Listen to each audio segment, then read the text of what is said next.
Bien,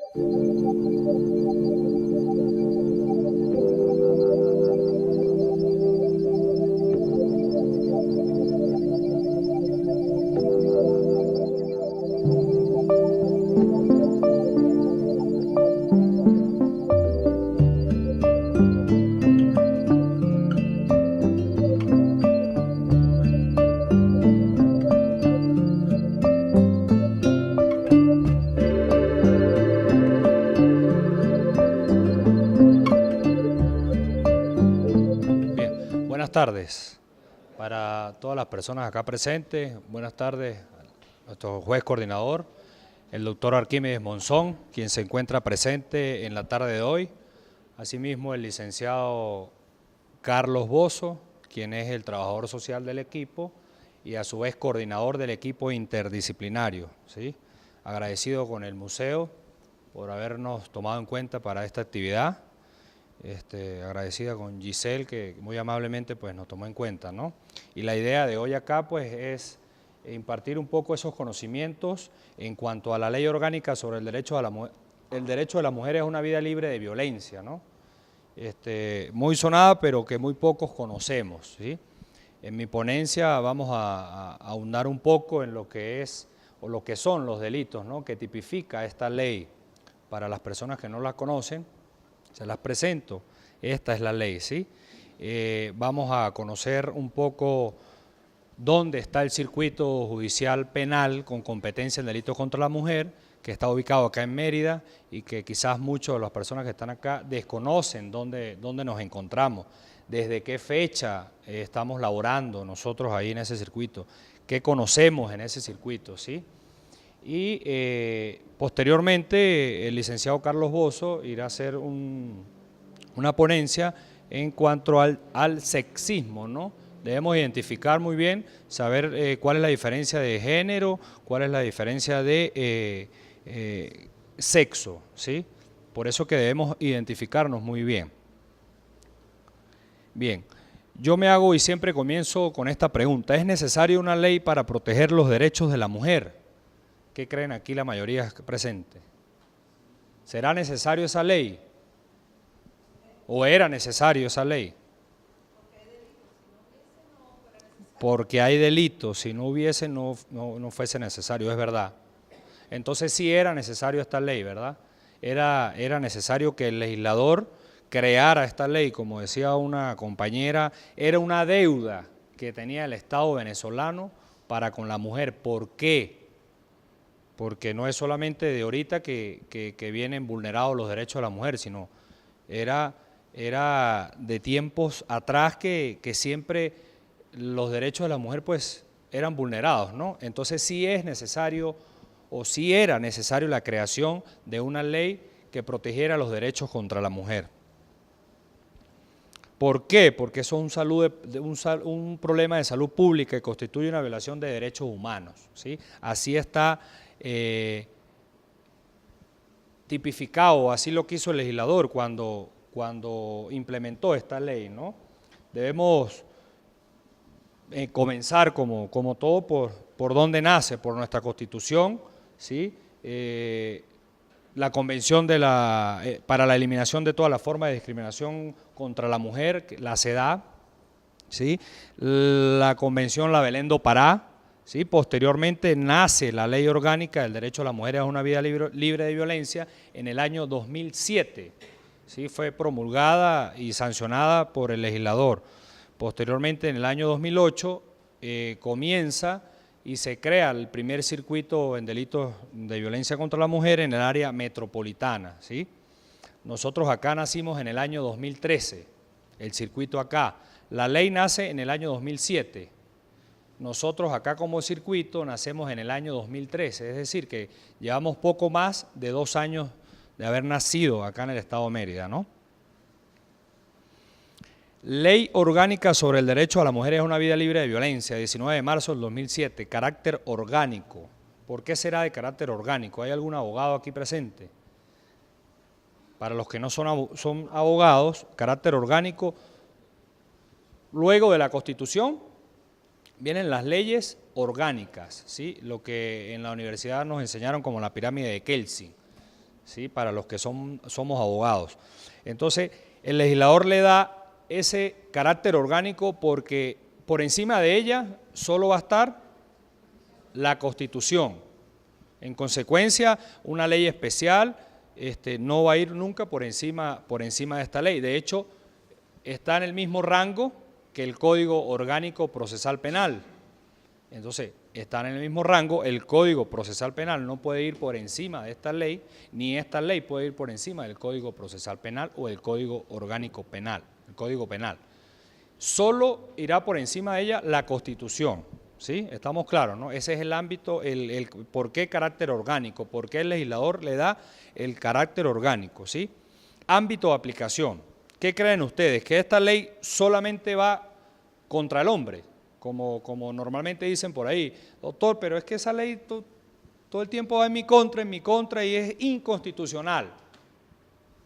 El ámbito de aplicación de esta ley no solamente va contra el hombre, también el sujeto activo puede ser mujer en determinados delitos que posteriormente vamos a estudiar, ¿no? Violencia obstétrica, que la tipifica esta ley.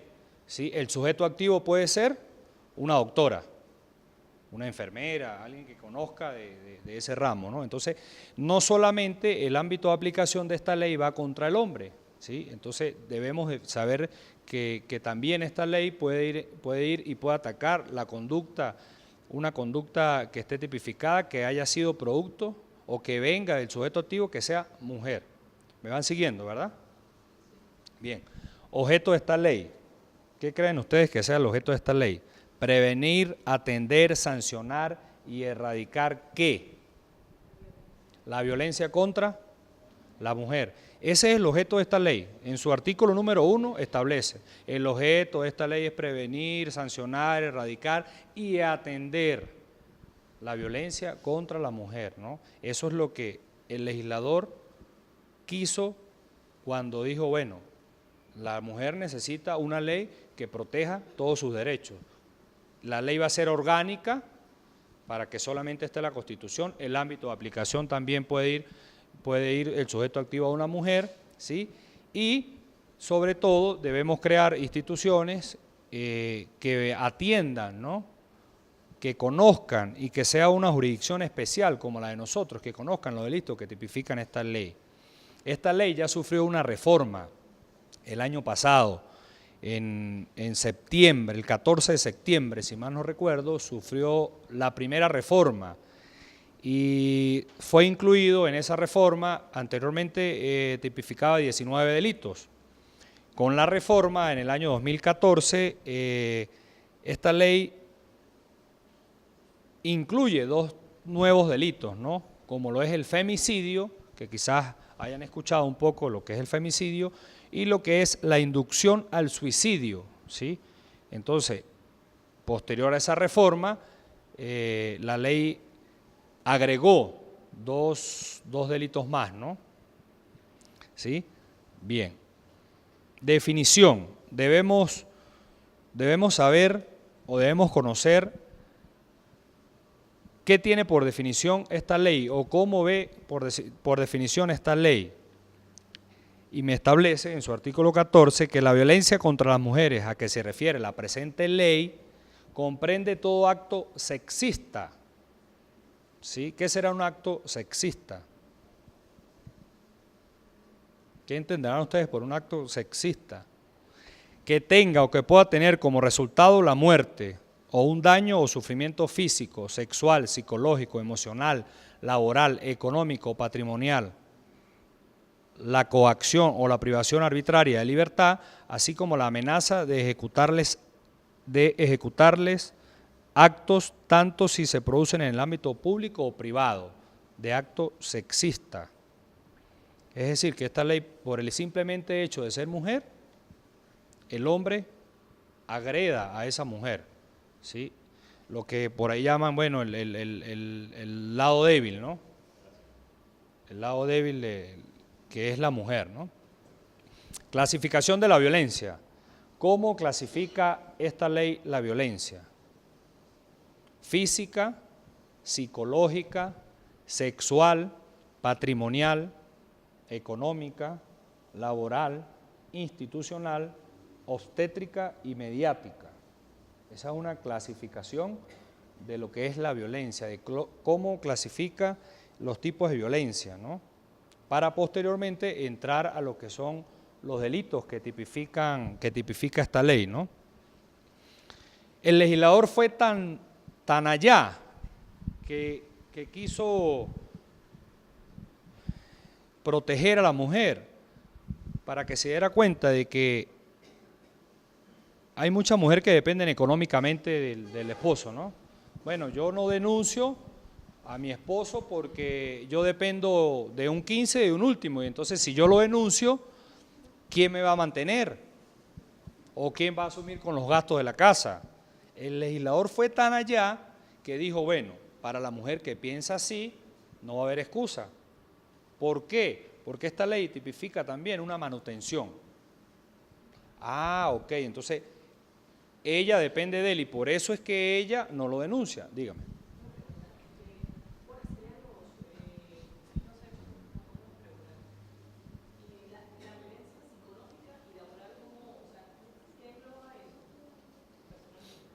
Violencia psicológica y laboral, ¿no? La violencia psicológica yo creo que es una de las más comunes que recibe el Ministerio Público, inclusive nosotros también, que es la violencia psicológica, ¿no? Difícil de determinar, ¿no? Por ahí viene una imagen donde llega una mujer y dice, ajá, vengo a colocar la denuncia, y dice, pero yo no le veo a usted golpes. No, señor, los golpes los tengo por dentro, ¿no?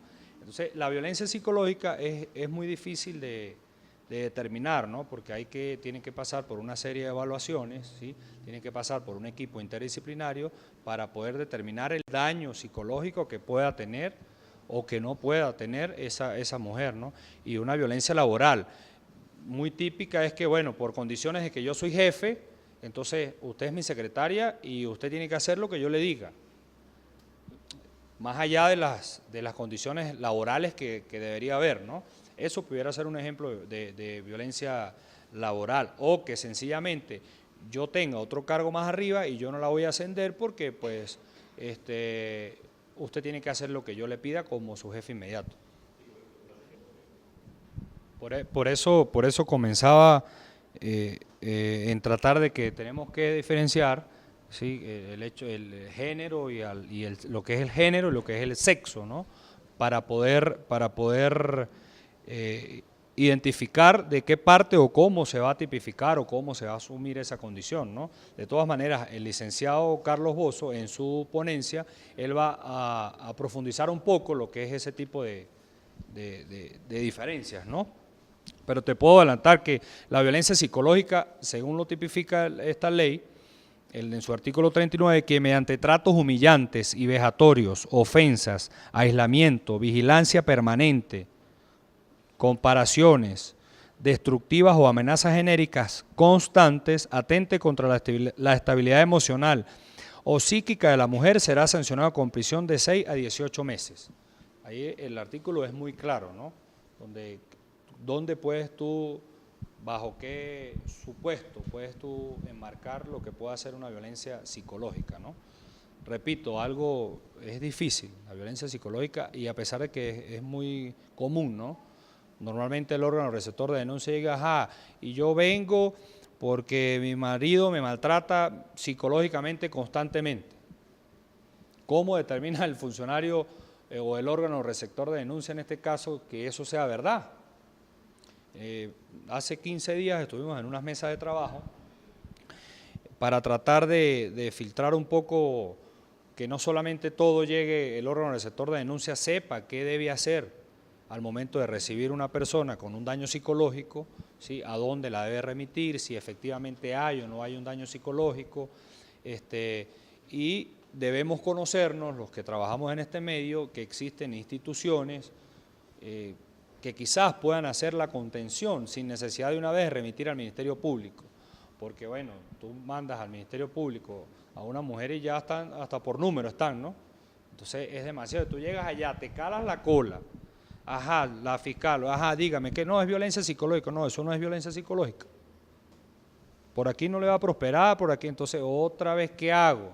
Entonces ahí viene el círculo. Entonces la mujer dice, no, yo no voy al Ministerio Público porque en realidad pues no me van a prestar atención o porque yo no llego con un morado, pues entonces allá no me van a parar, ¿no? Es lo que normalmente nos manifiestan las mujeres que han sido víctimas de violencia, pero sí es muy común la violencia física, ¿no? Dentro de los 21 delitos que les comentaba que tipifica esta ley, ¿sí?, está la violencia psicológica, acoso, hostigamiento, amenaza, la violencia física es muy común, es la más común, diría yo, ¿no? La violencia física, ¿no? La violencia sexual, acto carnal con víctimas especialmente vulnerables, actos lascivos, prostitución forzada, esclavitud sexual, acoso sexual, violencia laboral, violencia patrimonial y económica, violencia obstétrica, esterilización forzada, ofensa pública por razones de género, violencia institucional, tráfico ilícito de mujeres, niñas y adolescentes, la trata de mujeres, niñas y adolescentes, y los dos delitos que ingresó posterior a su reforma, como lo es el femicidio y la inducción al suicidio, para un total de 21 delitos. Como podemos ver en la sanción, hay prisión, hay sanción de prisión, hay sanción económica en unidades tributarias, hay sanciones de prisión, ¿sí?, de 6 a 18 meses, como hay de 15 a 20 años, ¿no? En términos generales, estos son los delitos que tipifica esta ley, ¿sí?, aunados al femicidio y la inducción al suicidio. Órgano receptor de denuncia. Yo tengo una charla especial para los órganos receptor de denuncia que no es este el caso, ¿no? Ya he podido compartir con la policía municipal, con la policía estadal, ¿sí?, arriba en Glorias Patrias, y es una charla totalmente distinta, porque cuál es el procedimiento que debe hacer el funcionario que recibe a esa mujer que está siendo víctima de violencia, ¿sí?, que el funcionario que la recibe no tiene que prestarle atención, tiene que darle un trato acorde, tiene que ser un funcionario sensibilizado, ¿sí?, pero es muy común que el órgano receptor pues sea el que inicie o le dé la apertura a ese procedimiento, ¿no?, que posteriormente el Ministerio Público, que es el único encargado del acto de investigación, pues determine o califique a qué tipo de delito está sucediendo ahí, ¿no? De todas maneras, como órgano receptor de denuncia, el órgano receptor de denuncia debe orientar a la mujer agredida, debe imponer unas medidas de seguridad y protección que tipifica también o establece esta ley en su artículo 90, ¿sí? Las medidas de seguridad y protección a favor de la víctima. ¿Qué es una medida de seguridad y protección?, se preguntarán ustedes. Bueno, si el órgano receptor de denuncia dice, bueno, yo estoy en mi casa y él me golpeó y aquí estoy toda morada, y viven juntos, ¿qué debe hacer el órgano receptor de denuncia? ¿O cuál sería una medida de seguridad y protección a aplicar? La salida inmediata del presunto agresor, inmediata. Esa puede ser una medida de seguridad y protección a favor de la víctima, ¿sí? Entonces, el órgano receptor de denuncia debe conocer muy bien, veo que me acompañan acá funcionarios, ¿no?, de la Guanapen, ¿no? Excelente, muy buen trabajo que hacen allá. En Ejido, por ahí arriba trabajamos con la doctora Leida, con la doctora Leida. Bien, deben elaborar un expediente, un informe y posteriormente remitir al Ministerio Público, ¿no? Pero como no hay charla de órgano receptor, pero ustedes se preguntarán, ¿quién puede denunciar? Mi vecino, yo veo que mi vecino golpea a su esposa, ¿yo podré denunciar? ¿Quién está legitimado para denunciar? ¿Quién creen ustedes que puede denunciar? En principio la mujer que está siendo víctima de violencia, ¿no? Que se decida y llegue y dice, bueno, yo voy a denunciar, ¿no? Pero ¿quién más? Exactamente, todos, cualquier persona. El legislador fue muy claro y esa parte me gusta porque al finalizar establece y dice, y cualquier otra persona. Y cualquier otra persona que conozca se esté cometiendo. Sí, hay un procedimiento que puede ser anónima. En su artículo 73, legitimación para denunciar los delitos que se refiere a esta ley, es decir, los que vimos ya, que son ¿cuántos? 21. Podrán ser denunciados por la mujer agredida, en principio, los parientes consanguíneos o afines. ¿Quiénes serán los parientes consanguíneos? Familiar. El personal de salud de instituciones públicas y privadas que tuviere conocimiento de los casos de violencia previstos en esta ley. Los médicos no están denunciando. No están denunciando. Si hay aquí un médico, también tengo un módulo de charla exclusivamente para los organismos de salud. Porque los médicos, si llega una persona, si llega una mujer, ¿sí?, que ha sido golpeada, el médico tiene que levantar un informe. Entonces, ¿qué dice el médico? Es más fácil decir al médico, no, yo me lavo las manos. No, yo hago un informe, llamo al fiscal, después me van a llamar allá, me voy a tener que ir a declarar. Entonces, el médico está evadiendo esa responsabilidad y eso tiene una sanción disciplinaria. Entonces, el médico debe conocer, ¿sí?, de que él tiene que hacer un informe y que él tiene responsabilidades también, y aquí lo establece.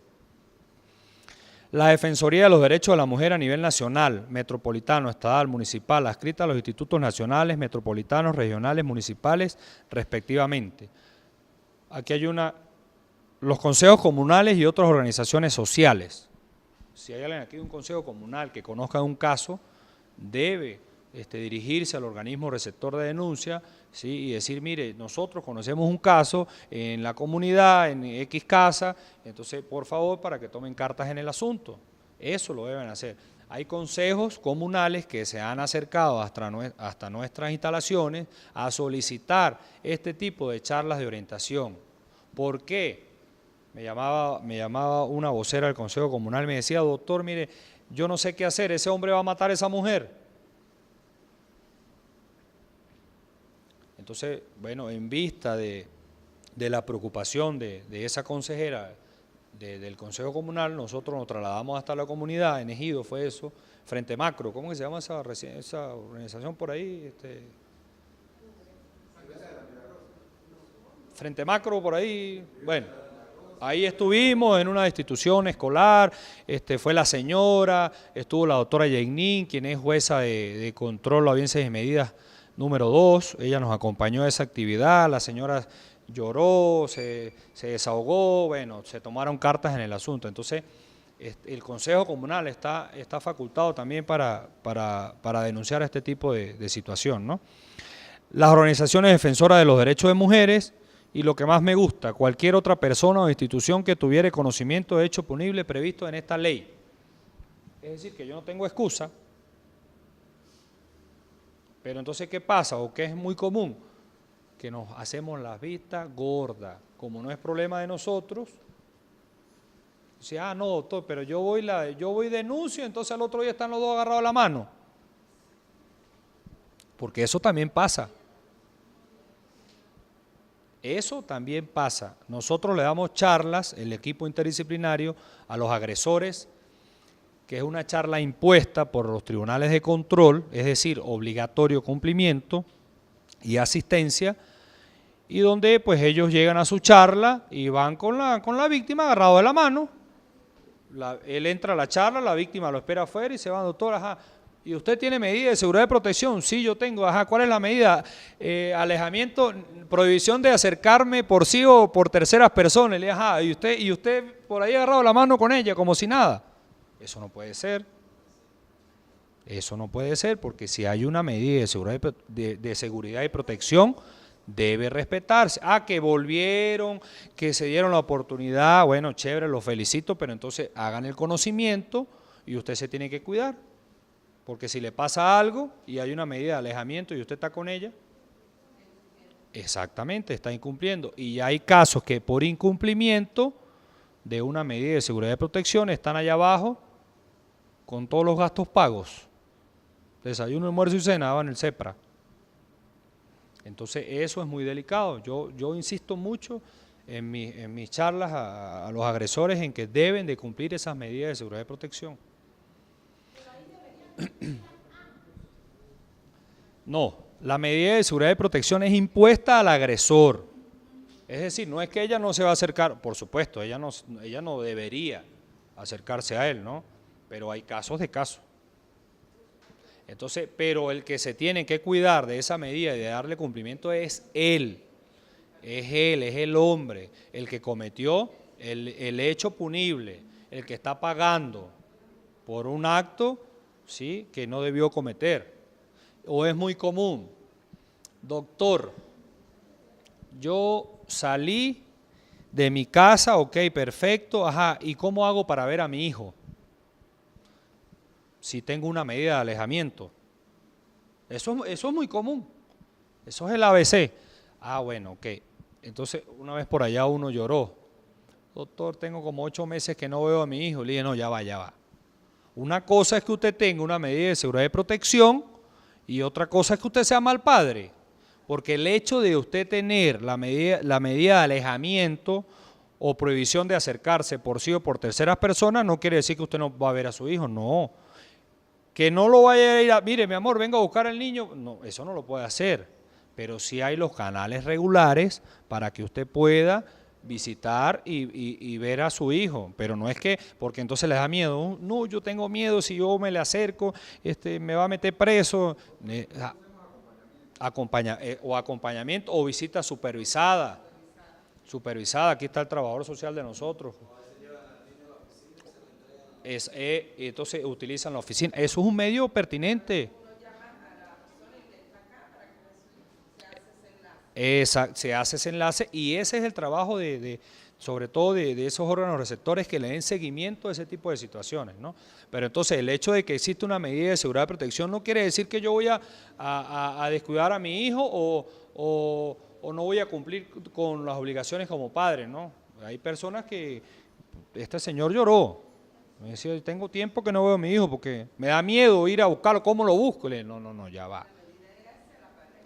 Exactamente. Entonces, bueno, hay mucho desconocimiento, al igual que es muy común también, ajá, pero esa casa yo también la hicimos los dos. Y mire, doctor, mire, con el sudor de mi frente, mire, con estas manos me reventé yo haciendo esa casa y a mí el juez me mandó a salir de la casa.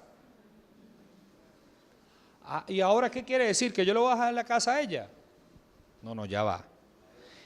Es una medida de seguridad y protección que tiene que ser tomada obligatoriamente al momento. ¿Para qué? Para prevenir cualquier otro tipo de acto que pueda haber. Pero eso no quiere decir que usted perdió su casa. No, eso es otro procedimiento. Entonces hay mucho desconocimiento, eso es un procedimiento legal, ya usted va a hacer su separación, su divorcio, va a capitular bienes, no va a hacerlo, sí va a hacerlo, qué dejó, qué no dejó, qué van a picar, pero eso es otra vía. Pero no quiere decir eso que usted pierde sus derechos de la casa que ustedes dos construyeron en concubinato o estando casados, que goza de los mismos derechos, dicho sea de paso, ¿no? Bien. Órganos receptores de denuncia. ¿Quiénes serán los órganos receptores de denuncia? ¿Qué creen ustedes? ¿La qué? La policía, muy bien. El INFA, ajá. Prefectura. Fiscalía del Ministerio Público, muy bien. Juzgado de Paz. Órganos receptores de denuncia. El papá, ¿no? Bueno, pudiera ser un órgano receptor de denuncia, pero no legalmente, ¿no? O no jurídicamente, ¿no? Unidades especializadas, Guardia Nacional, ¿sí? Ministerio Público, Juzgado de Paz, Prefectura o Jefaturas Civiles, División de Protección en materia de niñas, niños y adolescentes, mujer y familia, del Cuerpo de Investigación con competencia en la materia, órganos de policía, unidades de comando fronterizas, tribunales de municipio, en localidades donde no existan los órganos anteriormente nombrados, y la que más me gusta, cualquier otro que se le atribuya esta competencia. Siempre el legislador dejó abierto el compás. ¿Sí?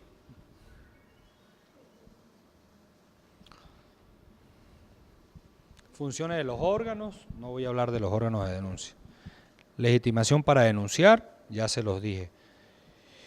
Órganos receptores de denuncia, se los acabo de nombrar.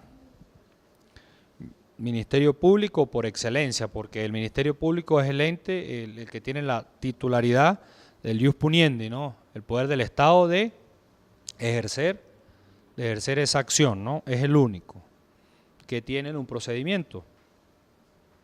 Las medidas de protección y seguridad que les decía son de naturaleza preventiva, por eso el órgano receptor de denuncia debe tomar esas medidas de seguridad y protección inmediatamente. ¿Para qué? Para prevenir cualquier otro acto, ¿no? Exactamente, dependiendo de la denuncia, tú ya sabes que en el artículo, así es, muy bien. Servicios auxiliares. El circuito judicial penal con competencia en delitos contra la mujer de la circunscripción judicial del Estado de Mérida, ubicado en el circuito penal frente al 6CPC, ahí estamos nosotros también, cuenta con un equipo interdisciplinario que está integrado por un trabajador social, una psicóloga, un educador, una abogada, un médico, un psiquiatra, ¿sí? ¿Qué hace ese equipo interdisciplinario? Si esa mujer llega a un estado jurisdiccional, pues el juez remite para que sea evaluada y este equipo interdisciplinario realice un informe biopsicosocial legal que le va a determinar al juez qué tipo de, por lo menos, de daño psicológico puede tener esa mujer, ¿no? O puede remitir cuando sea un delito como acto carnal con víctima especialmente vulnerable, ¿no? O que sea con un niño o niña adolescente, ¿sí? Para que el equipo interdisciplinario con profesionales especializados en la materia, pues les den esa debida atención, ¿no? Se lo decía al comienzo, en julio del 2008, posterior a la implementación, a la creación de esta ley, que fue en el año 2007, nace el primer circuito en el área metropolitana. ¿Cuándo nacemos nosotros? Nosotros nacemos por la creación, en la resolución 2012-20, ¿sí? En julio del 2012 es firmada la resolución y nosotros comenzamos a trabajar en junio del año 2013, ¿sí? Les quise traer hoy algo de estadística para que ustedes puedan tener un poco de conocimiento cómo estamos hasta hoy, 11 de febrero del año 2016, cómo estamos nosotros de trabajo allá arriba. Somos 3 tribunales. Tribunal primero de primera instancia en funciones de control, audiencias y medidas. Ese tribunal, solamente ese tribunal, cuenta con 9.523 causas. Causas nuevas, ¿sí? Y lo que conocimos por declinatoria de competencia posterior a la creación de los tribunales. Tribunal segundo de primera instancia en funciones de control, audiencias y medidas, 10.785 causas. Y el Tribunal primero de primera instancia en funciones de juicio, a cargo del doctor Arquímedes Monzón, que se encuentra acá presente, quien a su vez es juez coordinador de nuestro circuito, cuenta con 140 causas asignadas. Señores, es delicado en Mérida este tema.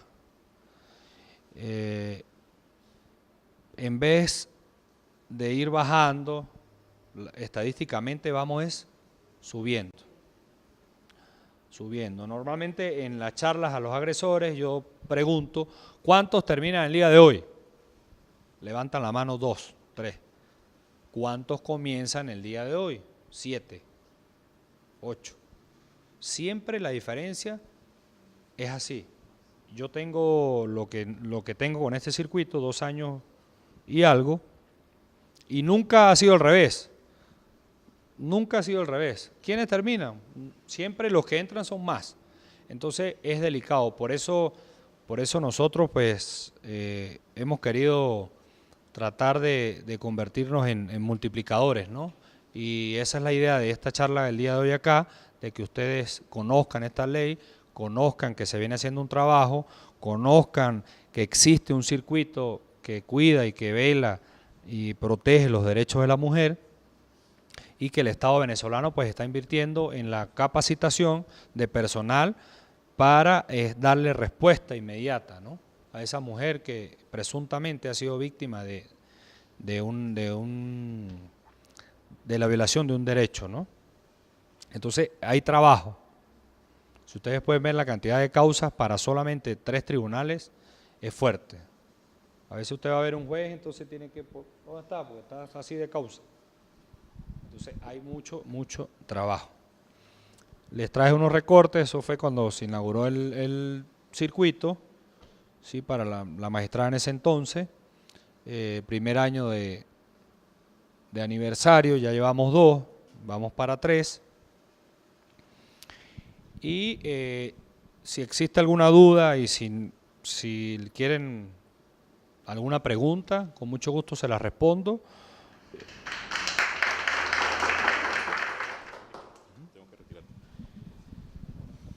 Bueno, primero quiero agradecer al director del museo por prestarnos estas bonitas instalaciones, al licenciado Tael, porque es una manera de interrelacionarnos tanto el Poder Judicial como las instituciones que hacen vida en esta ciudad de Mérida. Es necesario sensibilizar al personal y ustedes, por supuesto, que también sirvan de multiplicadores de este foro, de este pequeño taller, de este pequeño intercambio que estamos haciendo para que ustedes en sus hogares, con sus vecinos, sepan que hay un circuito de violencia de género compuesto por 3 tribunales y los derechos que las mujeres tienen, ¿verdad?, para que puedan defenderse, para que puedan acudir ante los órganos receptores de denuncia si ustedes o un vecino o una vecina está siendo víctima de violencia de género.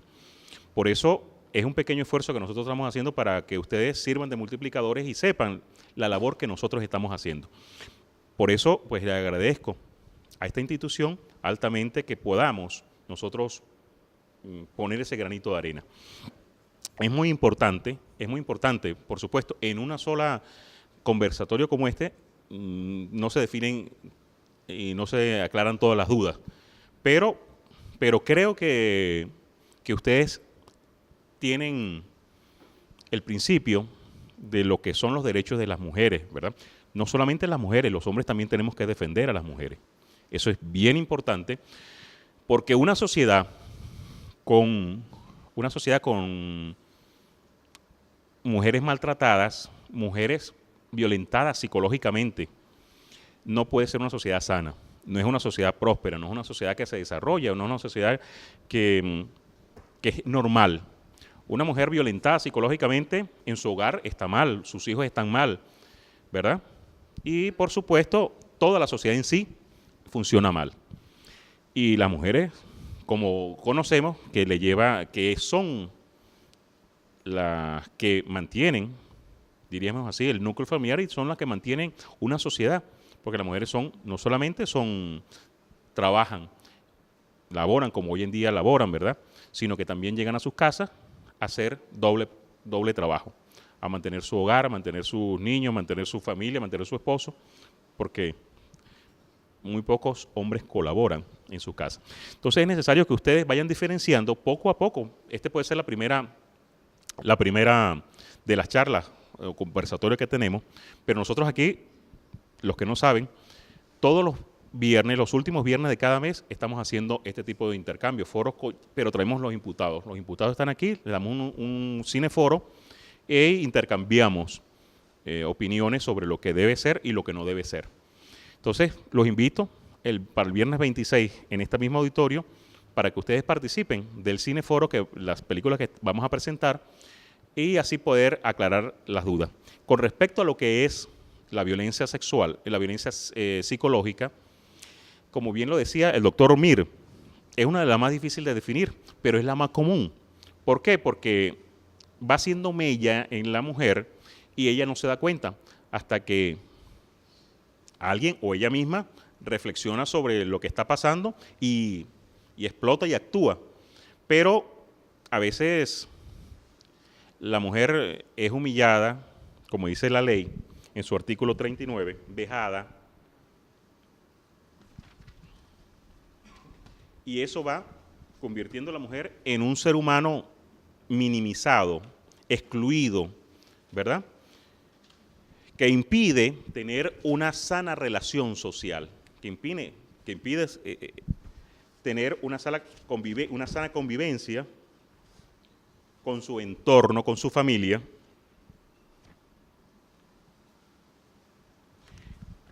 Y, por supuesto, impide que la mujer pues goce de su derecho de vivir en una sociedad sana, que pueda disfrutar de sus plenos derechos.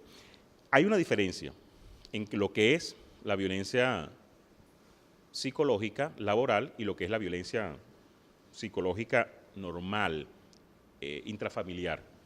La violencia psicológica, recuerda que esto es una ley que protege a la mujer, y lo que aquí tratamos es por el simple hecho de que sea mujer, ¿verdad? En el caso de la violencia laboral, pudiéramos decir que es porque el jefe la ve como una mujer, o sea, mira, tú no sirves para nada, o viene el acoso sexual, pudiera ser también, que eso impide que la mujer pueda desarrollarse, ¿verdad?, dentro de su entorno laboral y pueda crecer profesionalmente. Entendiendo eso, ¿no? Porque lo otro lo rige la ley del trabajo, doctora, la ley del trabajo y la ley del Estatuto de la Función Pública, en todo caso, ¿no? Esas relaciones ya netamente laborales. ¿Cómo? Sí, sí, pero en este caso, las relaciones laborales es por ser mujer. Mira, el acoso sexual dentro del trabajo, que se da mucho, o el trato psicológico, donde el patrono humilla, veja, por el hecho de ser mujer, ¿no? De ser mujer. Tú no sirves, tú no puedes, tú eres mujer. Recuerda que todo ese tipo de relaciones que se dan en las relaciones laborales y también que son común en las relaciones personales entre hombres y mujeres. Dígame. Sí, se lo impide. Perfecto, eso es. Entonces hay que diferenciar eso, pero hay que tenerlo claro, que hay una ley que protege y que invito a todos, de verdad que invito a todos a que participen, que sean portavoces de esta ley, que sean portavoces de lo que se está haciendo para impedir que la violencia contra las mujeres se siga desarrollando en el Estado. Ustedes vieron las cifras, que son cifras bien alarmantes, alrededor de 10.000 casos en cada tribunal, son 20.000 más 150 que llevamos en juicios casi. Es una cifra bien importante. No, y esto es que es la ciudad de los caballeros, ¿verdad? Donde hay varias universidades, donde hay, si se quiere, toda una cultura de cierto nivel, pero que no ha impedido para que Mérida sea ejemplo. O sea, todo lo contrario, Mérida es una ciudad muy violenta y es la ciudad de Mérida, pues. O sea, la ciudad no es solamente el Estado es violento, pero la ciudad es muy violenta. Nosotros recibimos a veces diariamente 2 y 3 flagrancias, 2 y 3 actuaciones por hombres que le pegan a las mujeres. Maltratan psicológicamente o cualquier delito tipificado en esta ley. Entonces nosotros debemos impedirlo, porque recordemos que la violencia de género socialmente es un problema cultural. O sea, el hombre se cree superior a la mujer porque es hombre, pero es una cuestión cultural. No es una cuestión, por supuesto que no es una cuestión de superioridad, sino que es una cuestión cultural, que a veces el hombre que se creó en un ambiente machista, en una sociedad machista, y cree, a veces, no todos, ¿no?, que son superiores, pues, porque ese es su entorno. Pero nosotros de alguna manera tenemos que impedir que eso suceda, si no está la ley, que se lo hace saber. Bueno, muchas gracias, de verdad que sí. Estamos a la orden en el circuito. Cualquier duda, cualquier inquietud, pueden tomar los teléfonos del doctor Mir para hacerlo saber. Cualquier familiar, cualquier amiga, cualquier vecina que estén pasando por un problema, deben acudir ante los órganos receptores. Es muy importante. A veces se revictimiza, como dice ya la compañera, pero por encima de eso está el derecho que la mujer tiene a ser mujer, ¿verdad?, como ser humano, y entonces es necesario que ustedes acudan, que no tengan miedo de denunciar. Eso es lo importante, no tengan miedo de denunciar, porque de ahí es que se puede erradicar definitivamente el delito de violencia contra la mujer. Porque hay algo bien importante también, así como decía el doctor Mir, que en cada charla siempre son menos los que están saliendo que los que están entrando en esas charlas, también es bien importante decir que digamos que se me olvida la palabra, la reincidencia en el delito del hombre es cero. La reincidencia es cero. El hombre que pasa por nuestro circuito no lo volvemos a ver por ahí. No es reincidente, no es reincidente, lo que indica que la ley está cumpliendo su objetivo, Eso es muy importante. En todo caso, pues hay cifras alentadoras también de que la reincidencia es mínima o no existe, y eso nos ayuda, porque sería bien triste que nosotros diríamos, mire, pero la reincidencia aquí es alta, o sea, casi que estaríamos diciendo que estamos perdidos, pero no todo está perdido. Denuncien, por favor, denuncien y no tengan miedo. Muchas gracias.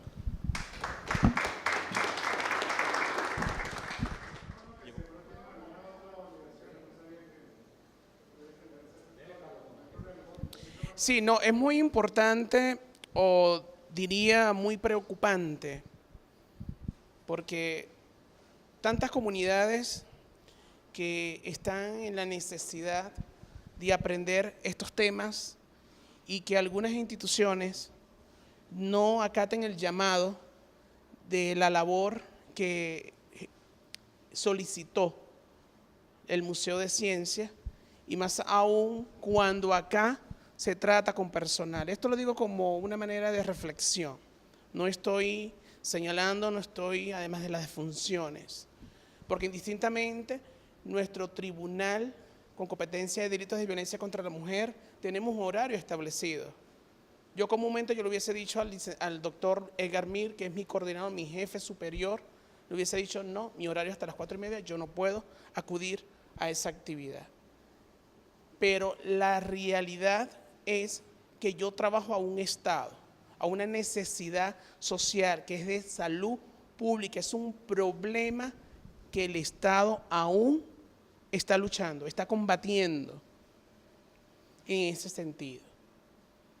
Porque mucho, cuando incurre a los delitos previstos de nuestra ley orgánica sobre los derechos de una vida, de los derechos de las mujeres a una vida libre de violencia, es porque mucho desconocemos las definiciones y las maneras o las formas que estamos frente a una situación de violencia. Es lamentable. Es lamentable. Pero están los presentes y están los que en realidad están interesados de conocer qué estar frente a una violencia sexista. Un tema de las cuales me solicitó el Ministerio Público para impartirle esa educación o reeducación a todos los prefectos del Estado Bolivariano de Mérida. Porque muchos órganos receptores de denuncia desconocen cuando una mujer víctima o una situación o un conflicto entre individuos considera que todo es violencia de género. Y todo no se debe llamar violencia de género. Siempre y cuando yo, como receptor de esa denuncia, exista acontecimientos totalmente constantes de esa mujer que ha sido o ha devenido agredida por un hombre. Mi tema a exponer es sobre la violencia sexista.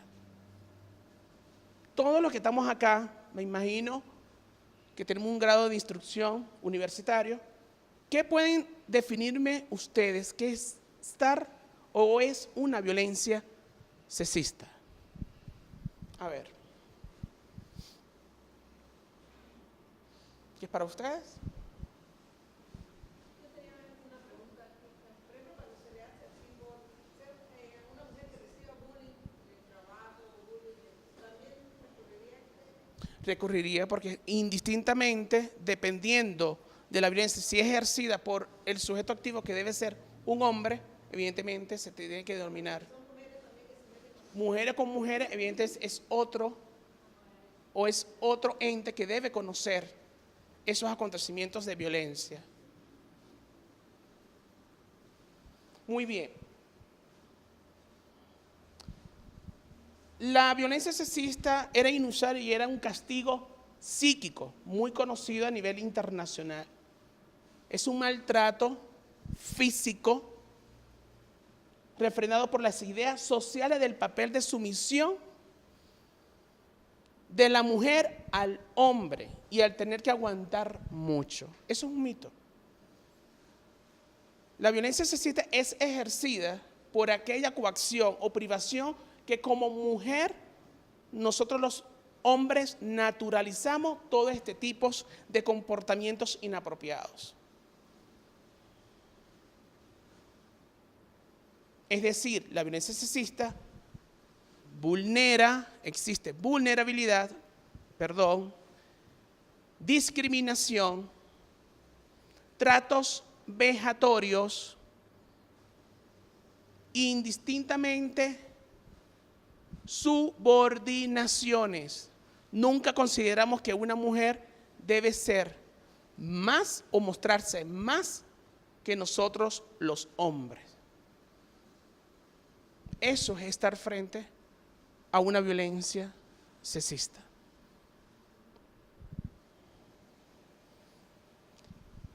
En la violencia sexista esto traigo como tipos de malos tratos. Las más comunes que se dan en la violencia sexista son los psíquicos, los físicos, los sexuales, los sociales, como por ejemplo esa violencia que se vive con las universidades, esa violencia que en realidad se vivió en el 2014 sobre las guarimbas, ese tipo de violencia sexista que en realidad se puede vulnerar cualquier tipo de derecho que se encuentra involucrado en todo mi contexto social. Y por último, los económicos. Cuando en realidad una mujer no se le reconozca en su ámbito laboral o no tenga la misma remuneración económica que el hombre. Cuando en realidad esa mujer depende económicamente de ese hombre y ese hombre congele sus cuentas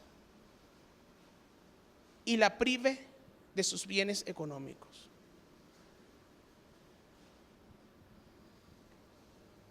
Por otro lado, para muchos investigadores, en la violencia sexista siempre está el factor que denominamos el ciclo de la violencia.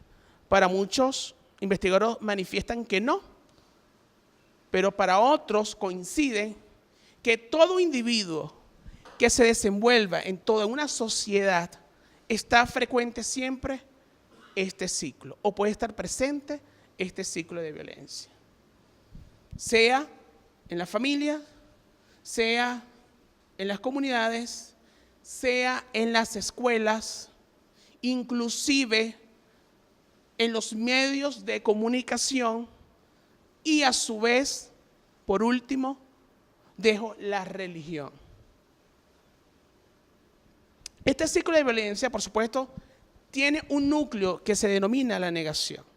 ¿Quiénes conocían que este ciclo existía en las relaciones humanas? ¿Lo conocían? No. Este ciclo de violencia contiene 3 fases, de las cuales atraviesa todo individuo. Como primera fase encontramos la acumulación de tensión, como lo define. Puede empezar con burlas sobre lo que habla esa mujer, lo que habla, lo que hace. Es decir, que al hombre no le gusta cómo limpia, cómo le lava, cómo le plancha, y que indistintamente no le gusta cómo le cocina.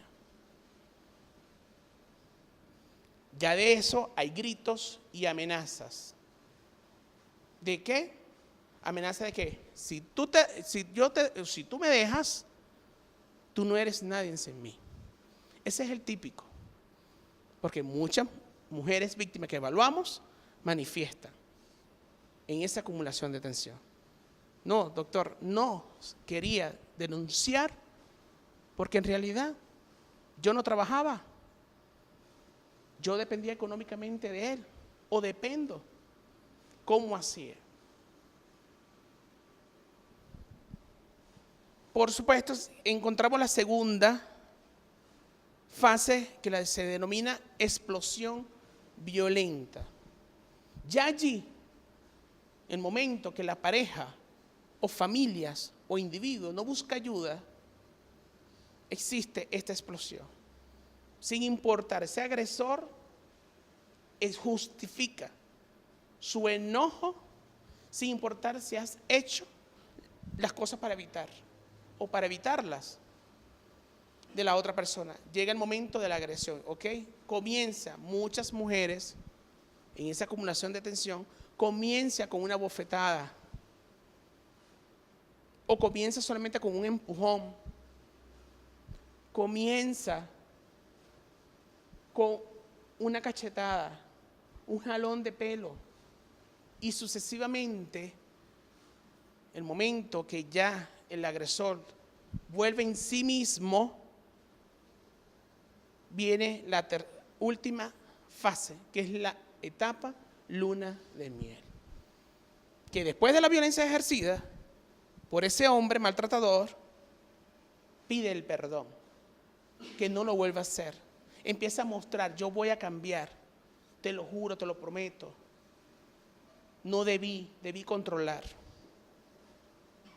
¿Qué haces? ¿Qué pasa o qué sucede cuando este ciclo no rompe? Es como un reloj. Es constante y repetitivo que a medida que va aumentando los acontecimientos de violencia son peores, son graves y van causando en la psiquis de todo individuo y más de esa mujer inestabilidades emocionales que psicológicamente van afectando su cotidianidad ante su contexto social por el cual se desenvuelve. Comienzan esos problemas sociales, una ausencia laboral, ausencia de la percepción de su vida, una dependencia a un apoyo social que ella acuda, comienza esa revictimización de las cuales digo, yo me lo merezco, no quiero acudir, porque me van a preguntar lo mismo, algo que voy a revivir, Por eso lástima que se fue la persona que preguntó sobre la doble revictimización. La doble revictimización se da cuando en realidad esa mujer acude a ese órgano receptor de denuncia y el órgano receptor de denuncia le efectúe o le realice preguntas basado al hecho, pero también demostrando que la mujer no tiene la razón. Que comience con esos mitos de decir, pero algo hiciste. ¿Será que algo hiciste? Que ese hombre tomara ese enojo. O que no le lavaste bien. Ahí comienza una doble revictimización. O sea, no puedo, yo como órgano, no debo. Solamente debo tener ese rapport, esa empatía con ella para que ella se sienta que ha sido tomada en cuenta el momento de formular una denuncia. Porque no es fácil, y está la psicóloga del equipo interdisciplinario presente, que le voy ahorita a dar su intervención, donde puede explicar de qué es la importancia de que escuchar a esa mujer cuando formule una denuncia. Porque para muchos órganos del sector de denuncia, doctor, es que yo no le tomo la denuncia porque fue un grito.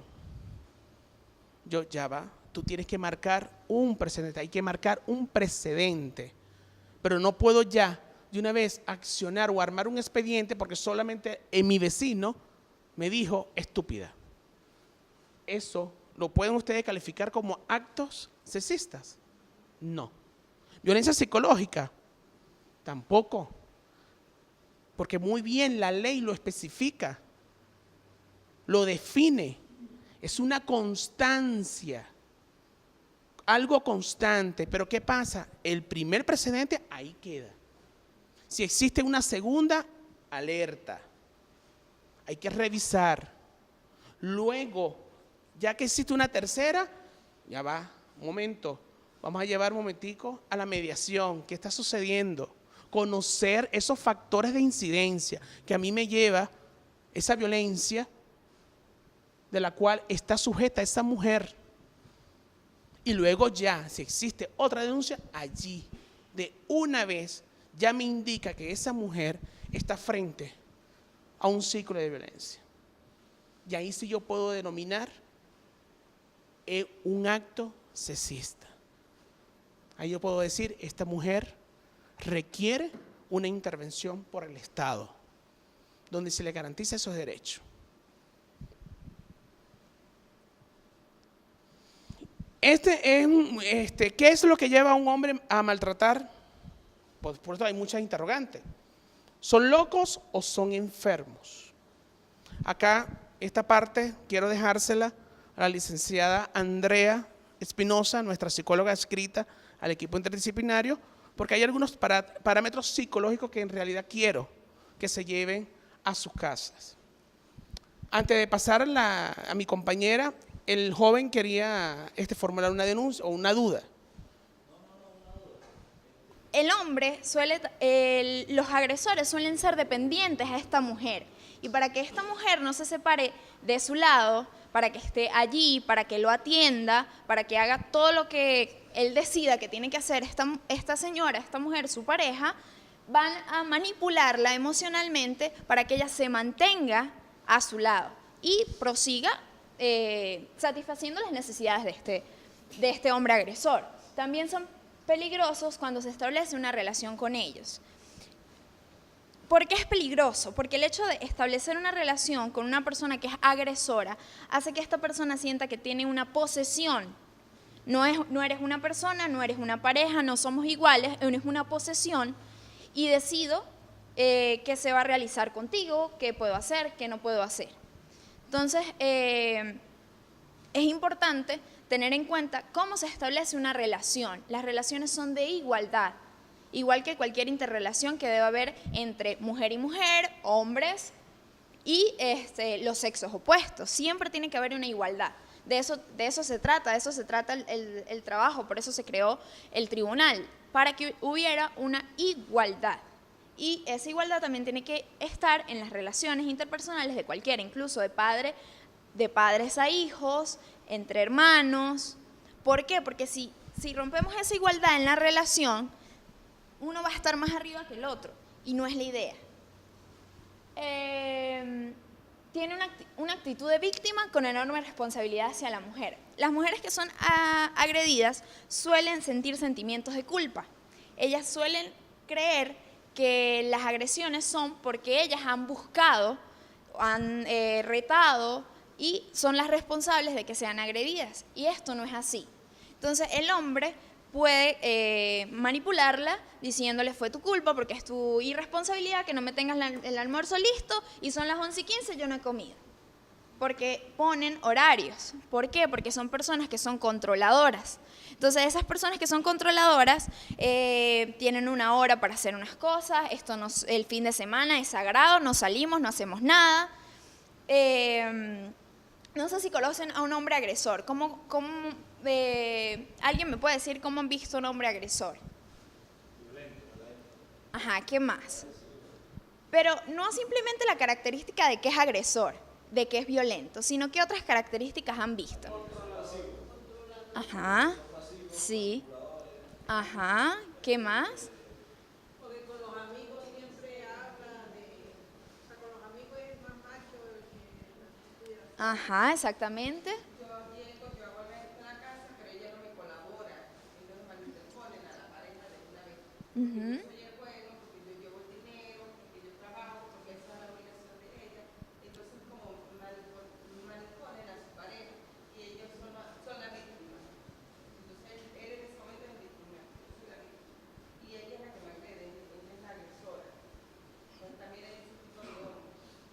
Ok, sí. ¿Alguien más ha conocido un hombre agresor? ¿Cómo será? También cuando los hijos y la esposa llegar le tienen como miedo, o sea, cambian todo, o no haga esto, haga una otra, todo porque está él, hay como cierto miedo que le tengan. Sí, las víctimas de violencia suelen ser unas personas que están en constante estado de alerta y por eso ellas cumplen todo lo que hace el hombre para evitar las agresiones que estaba explicando el licenciado en el ciclo de violencia. ¿Se acuerdan? La acumulación de tensión. Las mujeres tratan de hacer absolutamente todo para evitar eso, esa molestia, ese desagrado. Entonces, ¿qué hace? Que la mujer esté en un estado de alerta constante y tenga que estar pendiente de los hijos, la casa perfecta, el almuerzo a la hora, todo planchado, arreglado. ¿Cómo? Exactamente.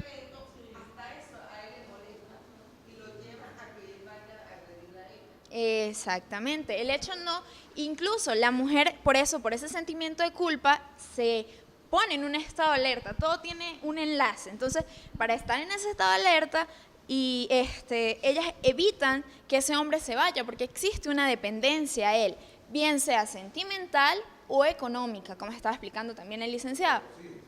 O por los hijos, claro.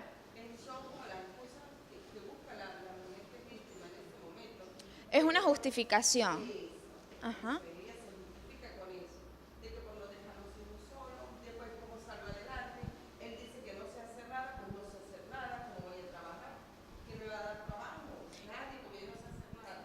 Sí, porque hay una falta de motivación y esta falta de motivación se da porque no ha sido retroalimentada. En una relación hay que retroalimentarse, hay que recibir igual a lo que das.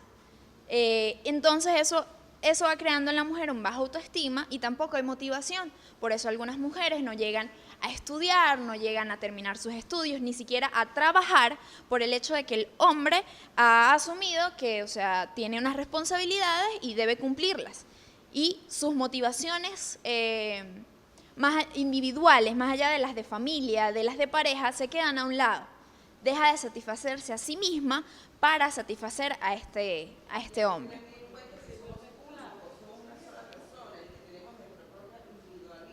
Uh-huh. Claro. Exactamente. Sí, es cierto. Y los hombres agresores también dicen que aquí tienen déficit de capacidad empática.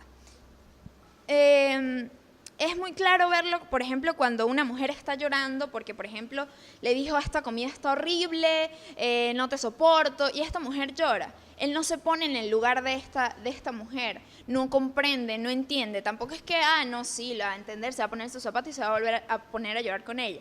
Pero el hecho de que no hay empatía, no hay ese efecto emocional en sí.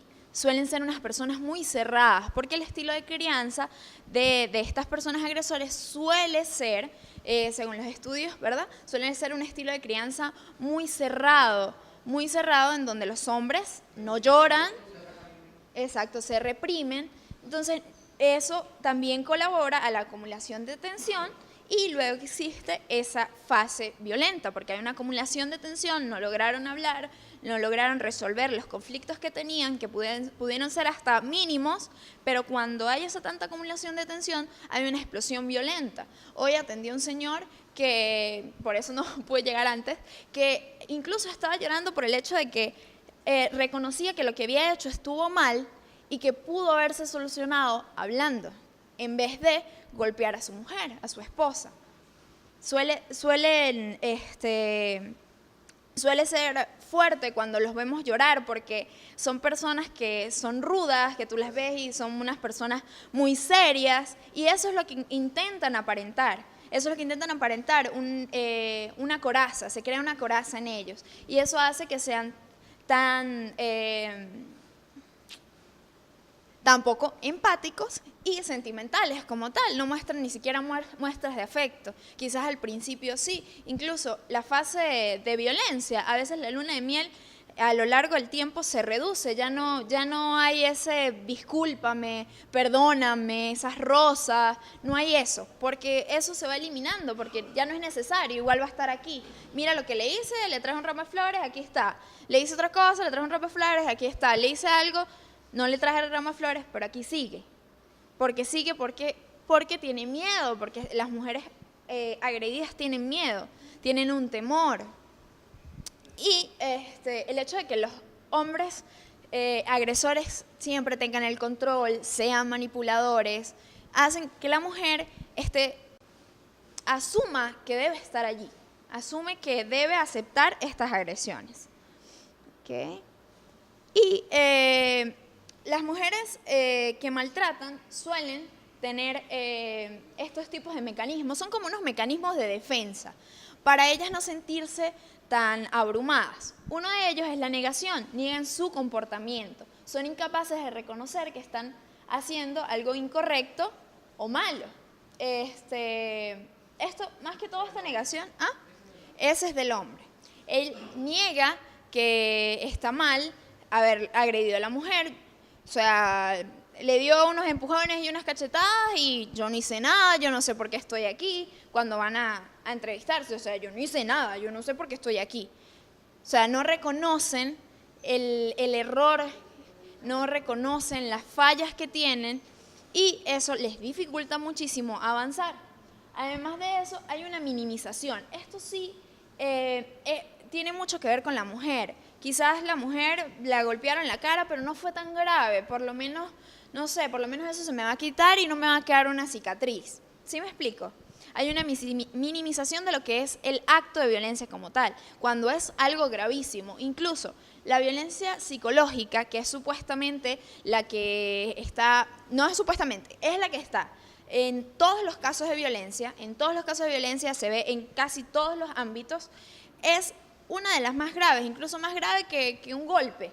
Y las mujeres creen que no es grave que todo el tiempo la estén insultando, que les digan que no cocinan bien, por ejemplo, que es lo que cotidianamente hacen. Sienten esa inferioridad. Tantas agresiones hacen que se sienta inferior. Entonces, hay una minimización de lo que es esos daños causados y la violencia psicológica logra hacer que la mujer ni siquiera tenga el ánimo ni la motivación de poner una denuncia, porque hay miedo en ella, hay un miedo constante. Imagínate, lo voy a denunciar, me va a llegar en la noche a partirme la casa, me va a destrozar, me va a golpear muchísimo peor de lo que pudo haber hecho antes. Sí, me voy explicando. Y también hay una justificación. Por ejemplo, aquí dice una frase, no pretendía matarla, pero tuve que amenazarla para que dejara de llorar. Ahí vemos lo que es la empatía, sentir como ese, no lástima, ¿ok? No es lástima, sino ese, cónchale, mira, yo entiendo que estés mal, ser comprensivo, ¿sí? No lo hay, o sea, prefirió golpearla y amenazarla con que la iba a matar que para que ella dejara de llorar. ¿Qué persona va a dejar de llorar si la están amenazando? Y de paso la está golpeando, o sea, eso no es así.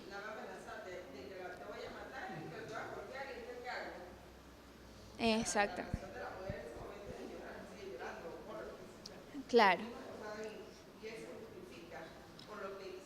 Claro, justifica que fue porque es que ella me montó los cachos, por ejemplo. Bueno, pero...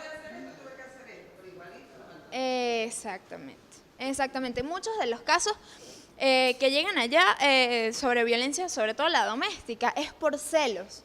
Es por celos porque el hombre cree que es dueño de esa mujer y simplemente no le pone ese granito, esa florecita, no riegan esa matica que es la relación de pareja y eso se va descuidando. ¿Cómo pretendes tú que una mujer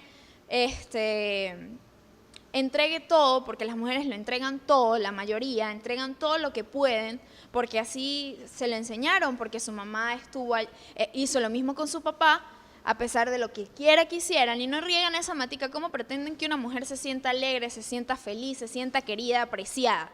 Es muy difícil. Es muy difícil. En cambio el hombre, cónchale, si le tienen la comida ahí calientica, vértale, eso es cariño, eso es amor, ¿verdad?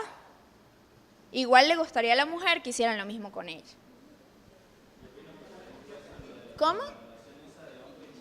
Ajá.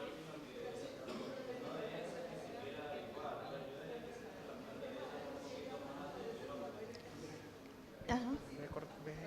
Ok. Sí. Ok. ¿Tú crees que debería estar la mujer por encima del hombre?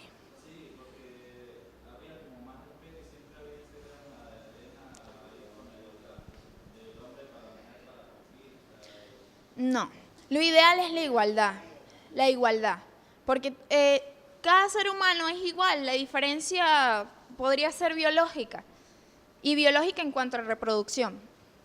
No hay una diferencia en cuanto a fuerza, porque si tenemos mujeres que son boxeadoras, que son atletas, y hacen muchísimas cosas mejores que los hombres en cuanto a actividades físicas, ¿sí? Hay una igualdad, ahí tiene que haber una igualdad. Tú levantaste la mano. Quería decirte que se hizo eso, se intentó lo del grupo de apoyo, ¿verdad? Y no asistieron 3, 2, muy poco. Pero ahorita yo estoy implementando tratarlas individualmente. ¿Qué hago yo?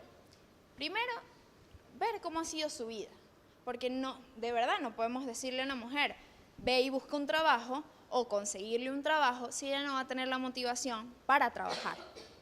Entonces, ¿qué hago yo? Voy poco a poco motivándolas, ¿verdad?, de manera psicológica, y han logrado. Incluso tengo una señora que sabía coser, que ahorita está cosiendo, está haciendo muchísimas cosas gracias a que se le motivó. Y tiene 3 hijos a los cuales tiene que mantener y siempre estuvo dependiente del hombre. Y fue una víctima de violencia doméstica grave, pues. Pero ahorita ella tanto consiguió una manera de trabajar, cuidando a sus hijos, que es lo elemental para ella, lo más importante que tiene en este momento, como estudiar de noche.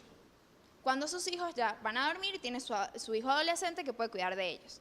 Pero no todas las víctimas van, la mayoría han ido.